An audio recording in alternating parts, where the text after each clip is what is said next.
This video is sponsored by Magic Spoon. Hey everyone, it's time to make a sacrifice to the almighty algorithm and make a tier list. And since I know all of you love endless, excruciating pain and videos, we're going to tier and rank all the Immersive Sims. That's right, all of them. Or at least the ones I can be bothered to remember right now. So this is gonna go about how you would expect it to go. We got 5 tiers: A, B, C, D, and F. No S tier because it's pointless and we're not using the Japanese grading system. Wait, is S graded work still a thing on the Japanese archipelago? Was it ever actually a thing? I'm not sure. Whatever. A is an excellent game. A must play. It's something that, while might be a little dated or even a little subjective depending on how modern or classic you like your games, it's still something that is irrefutably a pillar of all things Immersive Sim. B is a pretty good game. Something that, while not an absolute must play, is something that you'll most likely have a good time playing, and while not quite a pillar of the genre, is certainly a staple. C tier is something that, while it isn't great, it isn't terrible either. A lot of stuff in the C tier is going to be games that a lot of people really love, but unfortunately have a lot of hang-ups associated with them that make them hard to get into or otherwise a pain to play. Unfortunately, among those hang-ups is being extremely dated or just having a very bad launch that results in inaccessibility. Then comes the D tier. D tier are games that are just bad or have so many hang-ups that they're not worth making excuses for. Be warned, some of your little darlings are going to be in the D tier because it's my tier list and not yours. Finally is F tier, the Ultra DooDoo tier. Anything in F tier is utterly irredeemable and you should avoid letting it take up space on your hard drive at all costs. These games are objectively bad, hard to play, let alone enjoy, and generally make your computer smell bad when they're installed. Outside of that, we have a few rules for this tier list. For one, as we explained in the demo loop video, no 1.0, no video. And that includes being considered for meta content like this. I can't fully assess your game if you don't even have all of it out yet, so why are you even asking for consideration? 2, while some games here are arguably or overtly faux sims, I've chosen to include them for their lineage or being a rabbit hole into ImSims proper. That being said, just because you want something to be an immersive sim doesn't make it one. Cyberpunk 2077. There's a lot of good games out there that people keep asking me why I don't include when talking about Immersive Sims, and the answer is that just because you are given multiple options on how to complete a quest doesn't automatically make it have emergent gameplay. Geez, you can't even stack boxes in some of the games that you send to me. Also, before we even get into the actually Immersive Sim as a design philosopher and just stop. You're on the same level as the dudes who keep going on about how everything is actually a roguelite and not a roguelike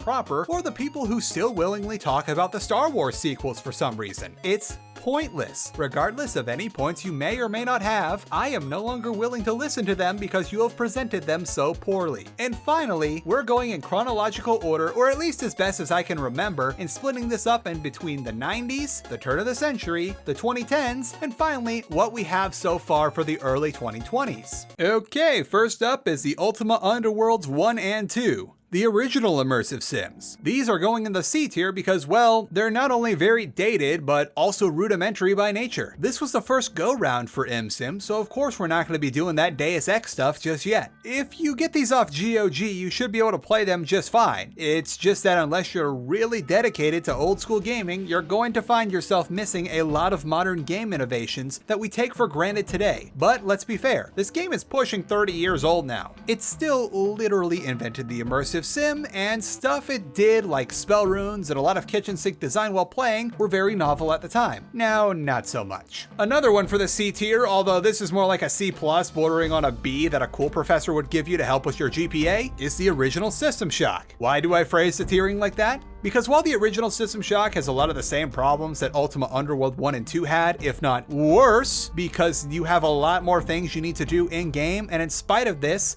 and the game being newer, System Shock lacks mouse look for some reason, which can make navigating a nightmare. Luckily for everyone who wants to play System Shock in this century, there is System Shock Enhanced Edition that makes the game a lot easier to enjoy with things like modern resolution support, better key bindings, and mouse look. It's still a C tier, but definitely a C+, which leaves us with System Shock being the #1 game right now and Ultima Underworld in second and also last place.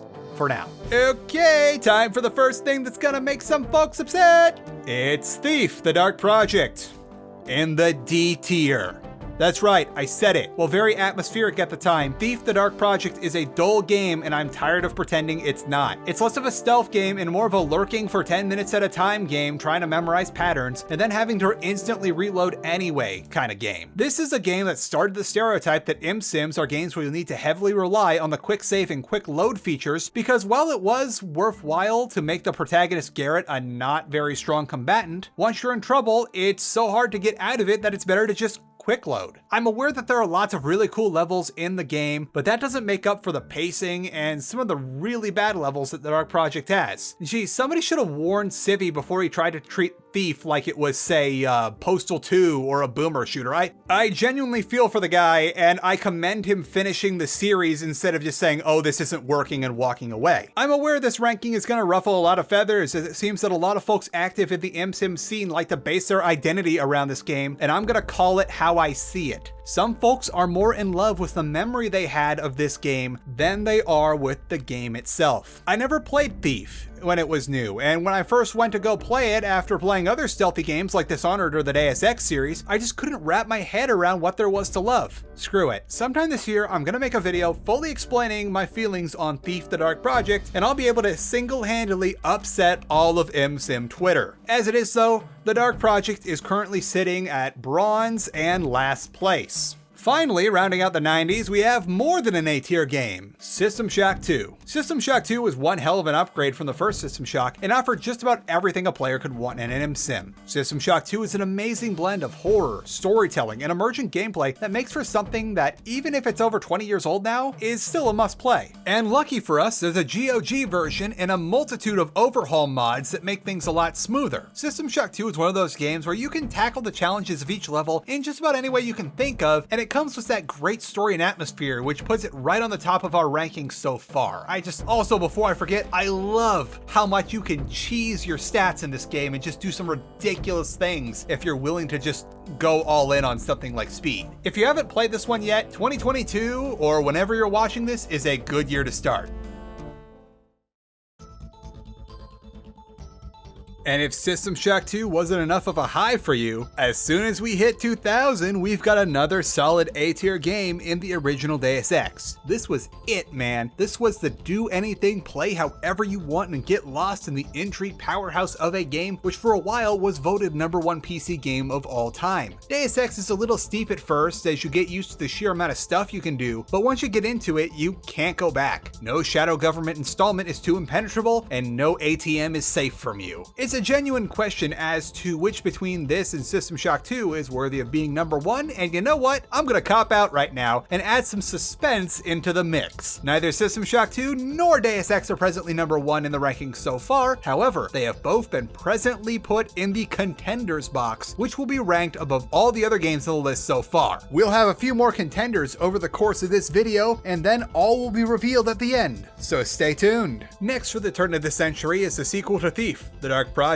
Thief 2 essentially has the same bones as the first game, but feels like the team had more time to make things a little more sneaky and a little less lurky. The same charm is there from the first game, but now, at least through my own playthrough, I had a much better time and the levels feel more open-ended. I say that Thief 2 is squarely in the B tier, and it's certainly a good time. I'm personally putting it ahead of Ultima Underworld and just before the OG System Shock / Enhanced Edition, with the implication that you're going to be using the Enhanced Edition because you're not some sort of masochist. And now for a game from someone who we haven't seen yet on this list, but we're going to see a lot of. Arcane and their debut game, Arx Fatalis. Fun fact, Arx was supposed to be Ultima Underworld 3, and would have gone all the way through with it until EA stepped in and reminded them that intellectual property was a thing. Wanting to avoid intellectual property lawsuits, Arx ended up being its own game with its own world with a premise that made it clearly not part of the Ultima franchise. Arx can be a lot of fun if you're willing to put in the work, and it helps a little that a while back, back, Arcane went and made an extra special patch like decades after the fact to make it run on Windows 10, so you don't have to mess around with fan patches if you don't want to, but if you do, there's Arx Libertatis. That being said, however, some of the mechanics are a little out there and some builds are clearly better than others. I might be doing it dirty according to some, but Arx is going in the C tier. That being said, I'm putting it in front of Thief 2 because orderly, consistent rankings are lame, and I personally believe that while Arx is more of a mixed bag than Thief 2 is, Arx is a more memorable game. Time for a D tier sophomore slump. It's Deus Ex Invisible War. Invisible War was the direct sequel to Deus Ex, where thanks to a scattered team, and this being one of the first games to be simultaneously developed for both PC and console, because believe it or not, back in the day before they did this, you used to have to build entirely different versions of a game for PC and console. Hell, Harry Potter and the Sorcerer's Stone has like 7 different versions of the game between PC, PS1, PS2, GameCube, OG Xbox, Game Boy Color, and Game Boy Advance. They are all at least slightly different. Like for example, the PC game kind of looks like the PS1 game, but it's slightly better fidelity and gives you a more open world. But we're getting distracted here. Let's get back on track. Between the awkward development, the streamlining of what was a very complex game so that you could operate it on an Xbox controller, and the really weird decision to make all the endings of the previous game canon rather than just pick one, and the thing that Deus Ex Invisible War does, where in order to save on memory or processing power or whatever it was, rather than just load in a new level or an area, Invisible War will open a new instance of the game itself and close out the previous instance you are currently playing, which can be a nightmare if those EXEs don't close properly. Invisible War goes squarely into the D tier, and I'm placing it just in front of Thief because at least when you do stealth in Invisible War, it's actually sneaking around and not just lurking. Okay, time to say even more potentially controversial things. Vampire, The Masquerade, Long Dash, Bloodlines, C tier, and that is being generous. I love this game to death, but there's only so many excuses I can make for the game being shipped and presently on Steam in what is an essentially unplayable status. Yes, the GOG version and ModDB patches help a lot, and when we consider that it's like 15 years of work putting this thing back together. I know that we're considering System Shock Enhanced Edition as part of the tier list, but unlike the Enhanced Edition, all the VTMB stuff is unofficial. System Shock Enhanced Edition was something purpose-built by the developers to be a first-party rework of the game. Yeah, I get it, this is clear as a brick wall. VTMB would be much lower on this list if it wasn't for the fact that when you finally get past the horribly broken status of the game, there's a wonderful, immersive world that uses its source material to the fullest extent. I'll reiterate what I said on my video on VTMB, which is that even once all the bugs are fixed, this game suffers a lot from being rushed out the door, and a lot of the late game stuff is poorly balanced or completely lacking in the open-endedness that the first half of this game has. Regardless of this, for its spectacular writing, voice acting, and game world, this goes as far as it can go without being a contender. It could have been a contender, but instead everything that could have gone wrong with this game did, and we ended up having to get a game as a jigsaw puzzle that took 15 years to put back together, as some of the pieces weren't even properly printed or outright missing. Let's come back to a franchise whose fans I have already heavily upset by this point in the video. Thief, Deadly Shadows, B tier, high B, but your professor was a hard ass so he's not rounding it up. Despite being made at around the same time as Invisible War and with the same console and PC at the same time mindset, Deadly Shadows feels like a nice step forward for Thief with a lot of good ideas that add immersion to the game. I especially like how they handle the overworld and how you actually have to go offload your stuff at a fence if you want to go shopping. The missions, I could take them or leave them. Deadly Shadows is going at the front of Arx and just behind System Shock, which makes it the highest ranked Thief title. And hey, it's Arcane again with Dark Messiah, Heroes of Might and Magic, D tier. Why? Because while the team at Arcane made the most out of the source physics engine, they didn't do a whole lot of anything else, and even by their own admission ran out of time to properly build out the game and just slapped those spiky walls everywhere. It's kind of hard to run, and there's quite literally a misplaced file you need to move into the proper directory if you want to run this game last time I checked. So yeah, it's a bit of a pain. I'll give you a hint though, if you want to play it, lock all your settings to media. I don't know why, that just fixes most of it, I hope. Kicking and throwing things into other things is a lot of fun, but it doesn't quite make up for the lame everything else. I'm putting this one just in front of Ultima Underworld because at least it has some modern functionality, even if it is a bit of a jank fest at times. Now let's round out the turn of the century with a certified faux sim, BioShock. Why do I add BioShock? Because I want to, and it's a good way to explain how something that isn't necessarily fitting of all the criteria of an immersive sim, as nebulous as that might be, but it can be in the spirit of the immersive sim. No one can deny that BioShock was an insane success, an amazing game, and most likely a lot of people's nudge in the right direction to get them into immersive sims proper. And for that, it gets included on this list at the B tier. It's an amazing game, but I can't give it an A because it's not a full-blooded ImSim. BioShock goes up to just before contender status, just in front of VTMB as well. VTMB's got that kitchen sink goodness with its story writing. BioShock has that everything else goodness. And now for a little love for our sponsor today, Magic Spoon. So it's a new year and I'm trying to become less of a sentient pile of cheeseburgers, or at the very least get under 200 freedom units of weight. Magic Spoon is something that can help out with that quite a bit, as it's a high protein breakfast cereal. Magic Spoon cereals have 0 grams of sugar, between 13 to 14 grams of protein per flavor, and 4 grams of net carbs per serving at 140 calories per serving. That's a solid start for me, as it beats the heck out of reheating leftover pasta every morning for breakfast, in the event that I had breakfast at all during the day last year. Here I've got their frosted cereal, the coca flavor, the fruity flavor, and my personal favorite, the peanut butter flavor. Like, within 24 hours of getting these, I already ate a whole box of the peanut butter, so let's do some coca right now. Alright, also, let's go big or go home. And I assure you that after filming this, I let no cereal go to waste and have this box as my lunch. And I have 0 regrets about that. Click the link below to get some Magic Spoon cereal today and to help you accomplish your health goals in the new year. Grab a variety pack and try it today. And be sure to use promo code Charlatan Wonder at checkout to get $5 off any order, or go to magicspoon.com/charlatanwonder, and Magic Spoon will be so confident about their product when you buy it that it's backed with a 100% happiness guarantee. So if you don't like it for any reason, they'll refund you your money, no questions asked. So click the link below and use code Charlatan Wonder for a $5 off coupon, or go to magicspoon.com/charlatanwonder to save $5 on your Magic Spoon order today.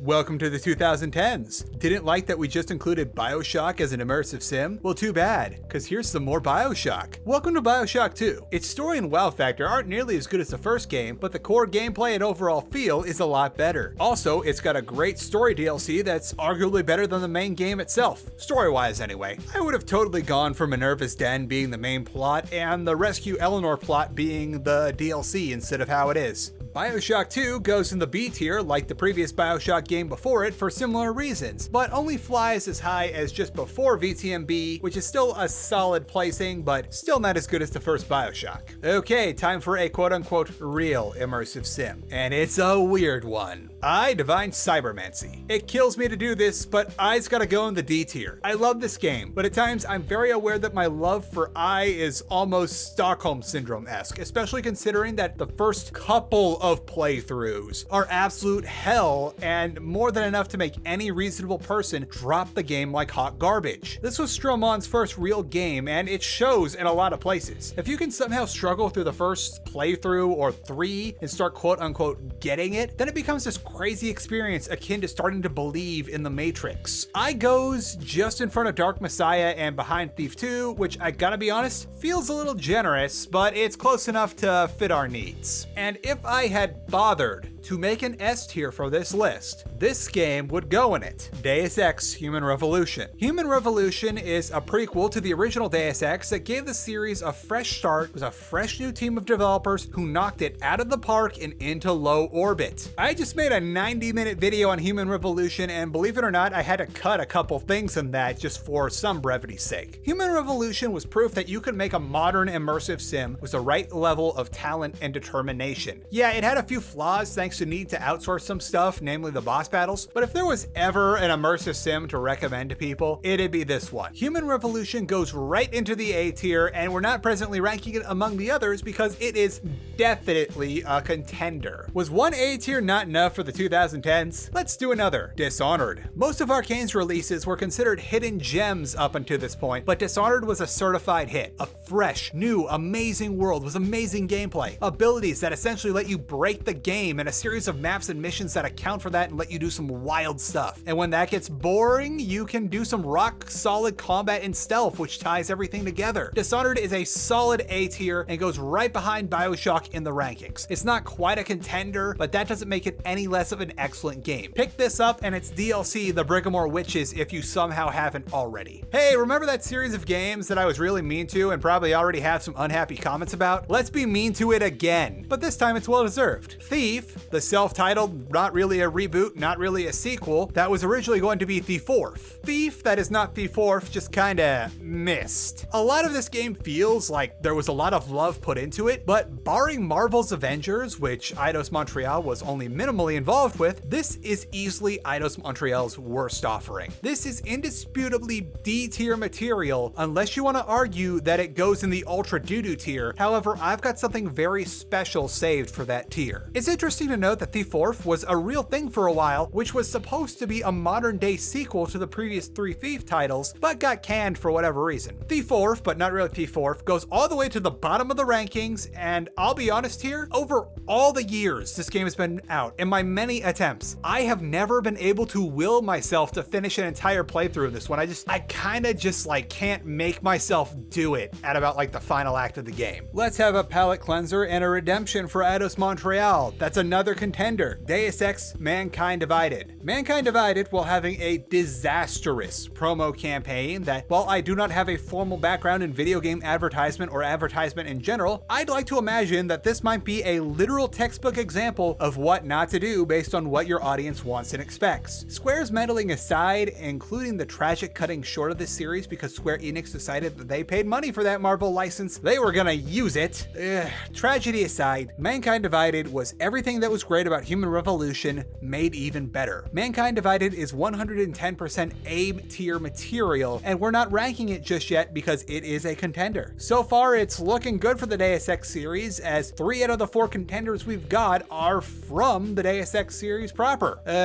No, never mind that other Deus Ex game. Or that one, never mind that one either. And since we're doing sequels, let's talk about Dishonored 2. B tier. It has a lot of awesome levels and awesome new ideas, but it drags. You spend way too much time faffing about in between levels to the point that sometimes by the time you get to the level proper, you're already kind of done for now. At times, it feels like the entire design philosophy of Dishonored 2 was bigger is better, more is more, which works really well in some places, like certain levels, but in other places, it just drags. It's still an excellent game though, which is why it gets a solid B despite me dumping on it just now. And I'm just gonna put it behind BioShock 2 in the rankings. I eagerly await all of your comments. Since the mid to late 2010s seem to be utterly dominated by studios Eidos Montreal and Arcane, let's have another Arcane game, Prey. You know, the one that all the boomer shooter boys whine about because it's not the game they wanted. Outside of those dudes though, this game is a home run. A tier game and definitely a contender. Prey is a game that essentially takes the formula of System Shock 2 and builds out onto something that lets you explore a rich world with all sorts of crazy secrets for you to find. It's got awesome abilities, weapons that let you do all sorts of crazy things like the glue gun and the underrated Huntress dart gun, and some surprisingly good zero-G segments. Every main and side quest has a ton of cool stuff in it that makes it worthwhile going through every time you replay the game. If you somehow haven't played Prey yet, it's time to grab yourself a copy.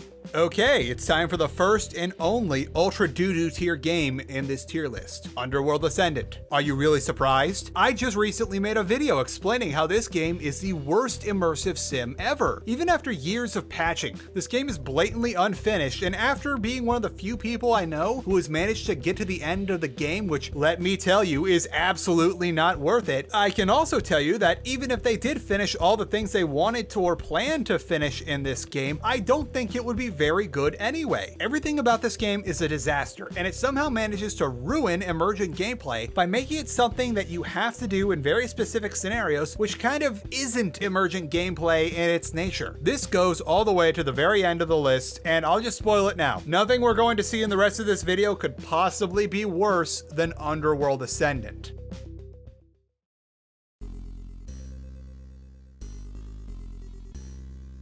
Welcome to the 2020s, the endless hellscape that is our present time, and a waking nightmare where we've come to accept that our favorite Immersive Sim series aren't coming back because Square is a cowardly company that wants to milk their Marvel license and stuff their game with as many fancy environment-destroying JPEGs as they can possibly fit into them. Then there's the other waking nightmare that is being aware that maybe we were too lenient about some stuff, which has resulted in the possibility that we might never see other games that were promised to us. But we'll talk about the word soon in another video. First game of the new decade is Brigand Oaxaca, C tier. Not an amazing game by anyone's definition, but it was single-handedly made by one person, and unlike a lot of the other stuff in my inbox, it came out in 1.0. Yeah, it can be jank as all hell at times, but it's still a game that lets you do what you want and have a good time. Brigand Oaxaca also has 2 full-blown DLCs, and even with all the content it has, it's cheaper than most indies in the scene. And for what it's got going for it, it's in the C tier and just behind I Divine Cybermancy in the ranking. And that brings us to the titles that came out this year, the first of which being Cruelty Squad. An A tier game if I ever saw one. Yeah, its look will scare the normies, but the gameplay will keep the real ones around. It also did the unthinkable, in that its developer pushed out early access within a few months of showing a teaser, set a time frame for when it would go to 1.0, and met it. Oh yeah, and the game is awesome, and the biomods let you do some wild stuff. Cruelty Squad is a strong A tier and goes just before VTMB because, well, it's very unapproachable to the layperson, as we saw when a few has-beens got a hold of it.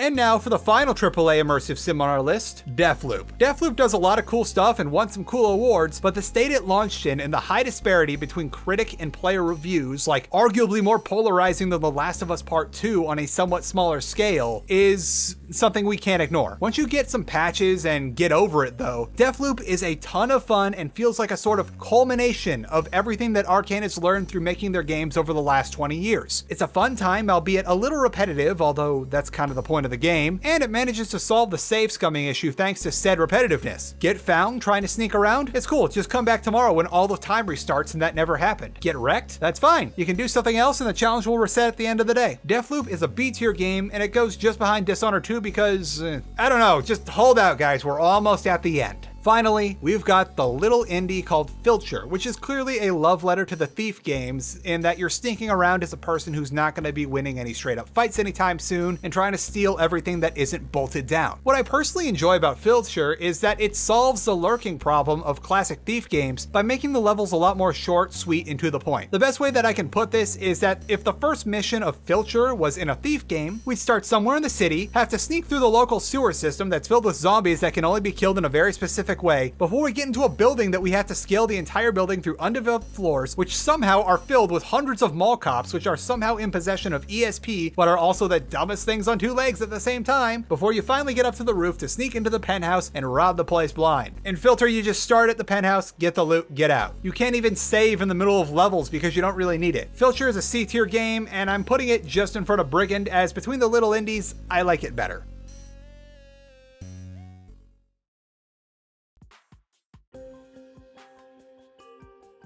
Well, I guess it's finally time to tell you all the top 5 Immersive Sims now that we've established all the other rankings and who are the contenders for the top spot. Coming in at number 5 is System Shock 2. It does a ton of great things, and arguably pretty much every game that does anything worth a damn can trace their mechanics back to System Shock 2. Sure, it's a little bit dated, and while mods can clean things up, it's never going to be a perfectly modernized experience, asterisk. Which is to say, until Night Dive gets around to making System Shock 2 Enhanced Edition. But regardless of all that, it is still a pillar of the Immersive Sim. Next at number 4 is the original Deus Ex. Deus Ex was the game for the longest time and still holds up today if you're willing to put in the time. It might be a labor of love playing through it first, but once you get into it, you're hooked. Then at number 3, we have the successor to Deus Ex, Deus Ex Human Revolution. Human Revolution was able to successfully modernize the classic Immersive Sim formula. Human Revolution has it all. Awesome gameplay, enough player freedom to do nearly anything you can think of, basketball, intrigues, memes, and a great story to tie it all together. It does have a few setbacks though that even in the director's cut are not quite remedied, so this is as far as Jensen can go for now. Now at the silver medal we got Prey. Prey is everything an immersive sim should be. Deep,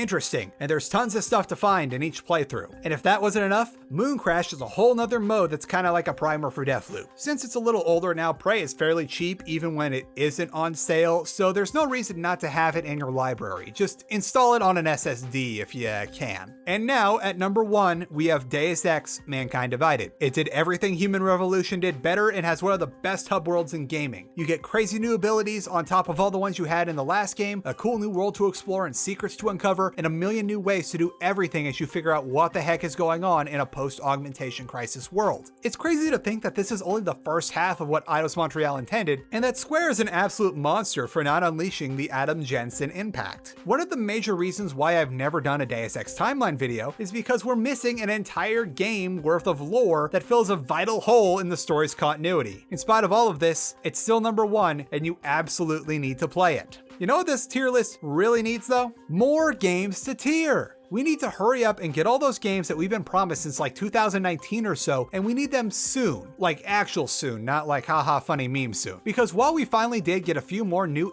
Sims last year, that's not enough. The most recent game in the top 5 came out in 2017, and I know that there's more that can be offered to us with new advancements in game design if only we can get those games finished. Now, with all of you here as my witnesses, this tier list and the associated ranking is now the absolute final word on all Immersive Sims until I make a new video a few years from now to account for new games. No ifs, ands, or buts. So that'll do it for today. If you liked the video, be sure to click the thumb button that still tells you how many others did that one too, and make sure to subscribe along with performing whatever elaborate ritual you need to do in order to get my videos in your feed, because YouTube proper is allergic to making things easy and clear. If all else fails, you can usually find my videos on Twitter or over at the Discord where we have our weekly game nights. So come say hi. If you really like what I do and want to help me make more videos like this one, I do run a Patreon over at patreon.com/charlatanwonder, where you can get all sorts of benefits for supporting the channel. It's cool if you can or won't though. I hope to see you all in the next video, so in the meantime, stay safe, stay indoors, bundle up and wear your mask when you gotta go out, wash your hands frequently, and enjoy this cat video. Oh, sussy boy. Were you having a nap? And now we're here bothering you because you're looking all cute? His facial expression has entirely changed. She is not having any of our shit. Can't even make the bed because this boy's just lounging too much. Oh no, we got a waggly tail. We got an upset boy. Just here ruining your... Wait, is this not even on? Oh god, just keep going. I can splice these.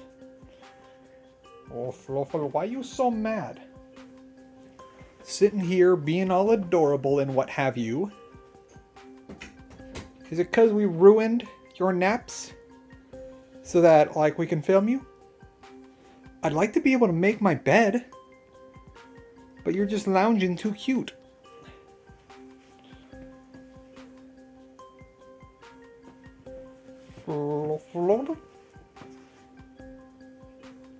What you contemplating? That's a pensive boy. That's a chonk.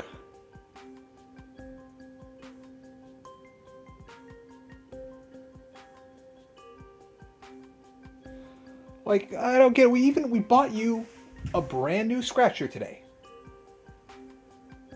Like, entire new set.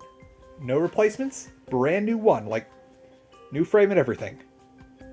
And my mommy got you a big ass cat tree. So why are you so salty looking?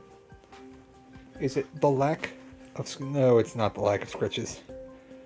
Got denied here for a sniff and a lick.